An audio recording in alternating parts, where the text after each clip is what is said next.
Preventive action is better then corrective action, অর্থাৎ প্রতিরোধমূলক পদক্ষেপ সংশোধনমূলক পদক্ষেপের চেয়ে উত্তম। বিষয়টি যদি আরও সহজভাবে বলি, কোনো সমস্যা হওয়ার পরে সমাধান খোঁজার চাইতে ওই সমস্যাটা না হওয়ার জন্য যা যা পদক্ষেপ খোঁজা দরকার তা করা অতীব জরুরি। আমরা যারা গার্মেন্টসের চাকরি করি, গার্মেন্টসের চাকরি করতে র্যান্ডমলি কিন্তু একটা প্রবলেমের সম্মুখীন হতে হয়। আমার মনে হয় প্রতিটা লোকে এই প্রবলেমের সম্মুখীন হয়েছে। প্রবলেমটা হচ্ছে গার্মেন্টস প্রোডাকশন শুরু করার পরে, হতে পারে সেটা shirt, pant, jacket, T shirt etcetera, what ever it is, production শুরু করার পরে প্রোডাকশন টিম স্যাম্পল ফলো করতে অনেক সময় চান না। তখন তারা বিভিন্ন রকম প্রসেস চেঞ্জ করতে চান।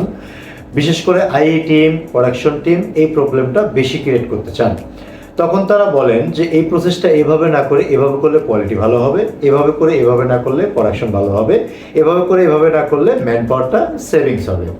কিন্তু এই প্রবলেমটা 11th আওয়ারে না করে, প্রোডাকশন স্টেজে না করে, এই প্রবলেমটা আগে কিন্তু সমাধান একটা ভালো রাস্তা আছে এবং ভালো একটা এসওপি আছে, যেটার নাম হচ্ছে রিস্ক অ্যাসেসমেন্ট এবং risk analysis meeting. Hello viewers, আসসালামু আলাইকুম, welcome back to my channel once again. বরাবরের মতো আরেকটি নতুন ভিডিওতে আপনাকে স্বাগত। আমাদের আজকের ভিডিওটা অত্যন্ত জরুরি। আমি মনে করি যারা গার্মেন্টসের নতুন, পুরাতন, মিডল ম্যানেজমেন্ট পর্যায়ে চাকরি করেন, তাদের প্রত্যেককেই এই বিষয়ে মিনিমাম নলেজ থাকা জরুরি। গার্মেন্টসে যারা চাকরি করে অনেকেই কিন্তু এই বিষয়ে জানা আছে, রিস্ক অ্যাসেসমেন্ট কী, রিস্ক অ্যাসেসমেন্ট কেন করার দরকার, কেন প্রয়োজন। অনেকেই জানেন, জানার পরেও করেন না। অনেকেই আবার এই প্রসেসটা ফলো করেন না, যার দরুন প্রোডাকশনে যাওয়ার পরে এই প্রবলেমগুলো ঘটে থাকে। সো ভিডিওটি শুরু করার আগে একটা রিকোয়েস্ট করবো, আপনি যদি আমাদের চ্যানেলে নতুন হয়ে থাকেন, আমাদের চ্যানেলটি সাবস্ক্রাইব করে আমাদের চ্যানেলের পাশে থাকবেন। আর যদি আপনি ইতিপূর্বে চ্যানেলটি সাবস্ক্রাইব করে থাকেন, আপনাকে ধন্যবাদ। আমাদের আজকের যে আলোচ্য বিষয়, এটি হচ্ছে রিস্ক অ্যাসেসমেন্ট কি এবং রিস্ক অ্যানালাইসিসটা কি।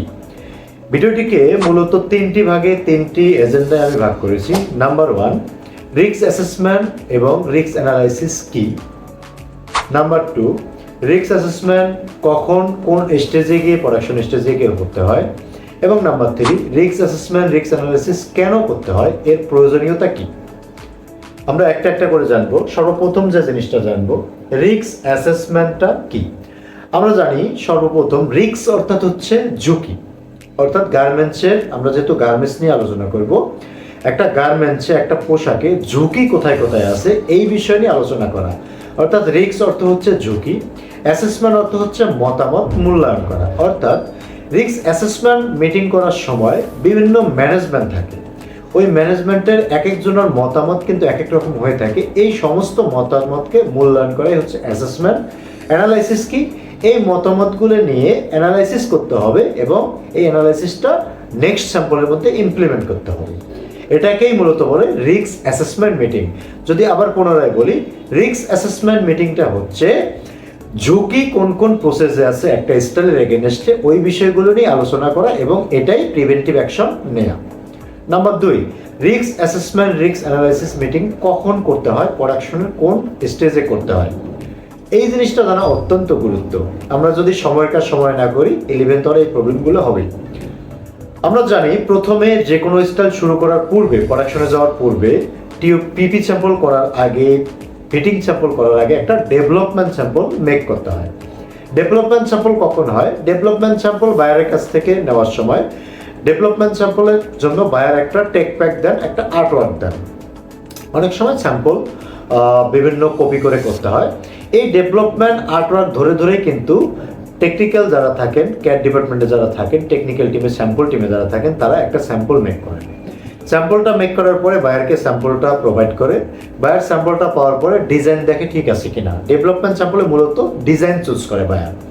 ডেভেলপমেন্ট স্যাম্পল যদি ডিজাইন সিলেক্ট হয়, দেন বায়ার বলে তুমি আমাকে একটা ফিট স্যাম্পল দাও, মেজারমেন্ট পারপাস। তখন মেজারমেন্ট স্পেক দিয়ে দেয় বায়ার। ওই মেজারমেন্ট স্পেক ধরে একটা ফিট স্যাম্পল করতে হয়। ফিট স্যাম্পল করা হয়ে গেলে আবার ফিট স্যাম্পলটা বায়ারকে পাঠাতে হয়। বায়ার যদি দেখেন যে ফিট স্যাম্পলে কোনো প্রবলেম আছে, দেখা যাচ্ছে ফর এন এক্সাম্পল হিপটা একটু লুজনেস আছে, লেন্থে বড় ছোট আছে, শেপের প্রবলেম আছে, তখন বায়ার বলে তুমি আমাকে সেকেন্ড ফিট দাও। সেকেন্ড ফিট ওকে থাকলে দেন বলে তুমি আমাকে পিপি স্যাম্পল দাও। পিপি স্যাম্পল দেখার পরে তখন কিন্তু স্যাম্পলটা সিল করে দেয়। অর্থাৎ স্যাম্পল যখন একবার সিল হয়ে যায়, কনফার্ম হয়ে যায়, দেন কিন্তু আমাদেরকে ওই স্যাম্পলটা মেনটেন করে, ওই স্যাম্পলটা ফলো করেই কিন্তু ফুল প্রোডাকশনটা করতে হয়। এখন প্রশ্ন হচ্ছে এর মাঝখানে কখন রিস্ক অ্যাসেসমেন্ট, রিস্ক অ্যানালাইসিস মিটিংটা করতে হবে। আমি বিষয়টা ক্লিয়ার করে দিচ্ছি। যখন ডেভেলপমেন্ট স্যাম্পল পাঠানো হয়, পাঠানোর পরে ফিট স্যাম্পল যখন বাইরের কাছে পাঠানো হয়, এর মাঝামাঝি সময়টা ফিট স্যাম্পল করার পরেই ফ্যাক্টরি কনসার্নের সঙ্গে বাইং হাউসের লোকজন বসেন, একটা মিটিং করেন যে এই স্যাম্পলটা আমরা করব, আপনাদের এখানে অর্ডার কনফার্মেশন হয়েছে, এই স্যাম্পলের মধ্যে আপনারা কোথায় কোথায় রিস্ক ফিল করতেছেন, এই প্রোডাক্টটার মধ্যে কোথায় কোথায় রিস্ক আছে। অর্থাৎ এই স্যাম্পলটা এই স্টাইলটা প্রোডাকশন করতে গিয়ে আপনাদের কোথায় কোথায় প্রবলেম হবে, এই প্রবলেমটা কি করলে না হবে, কিভাবে প্রোডাকশন ভালো হবে, কিভাবে কোয়ালিটি মেনটেন করা যাবে, এই প্রবলেমগুলো এখানে উত্থাপন করতে হয় সব ম্যানেজমেন্টে।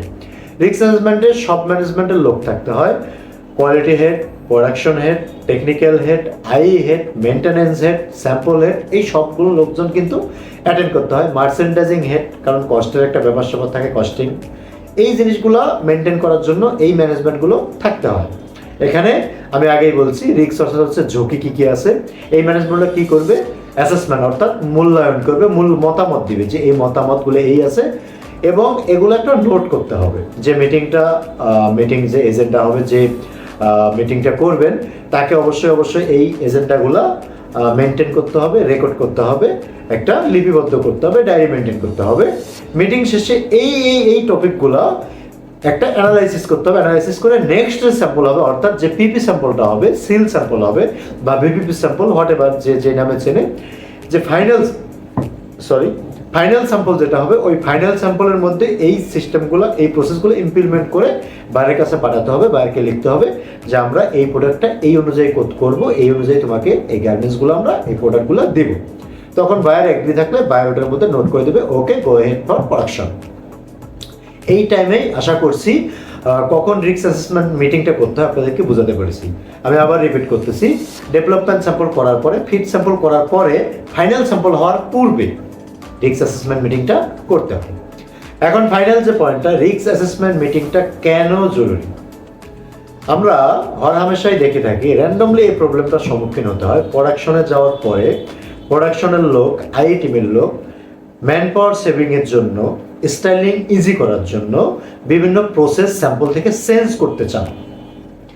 এই চেঞ্জটা কিন্তু রিস্ক অ্যাসেসমেন্ট মিটিং যদি কন্টিনিউ প্রসেসটা, এসওপিটা ফলো করা হয় ফ্যাক্টরিতে, যদি এই প্রসেসটা ফলো করে, তাহলে কিন্তু এই প্রসেসটা, চেঞ্জটা কিন্তু প্রোডাকশনে গিয়ে করতে হয় না, কাউকে রিকোয়েস্ট করতে হয় না, স্যাম্পল অ্যাপ্রুভ হওয়ার আগে করলেই কিন্তু হয়, যার ধরুন এই প্রবলেমগুলো করতে হয়।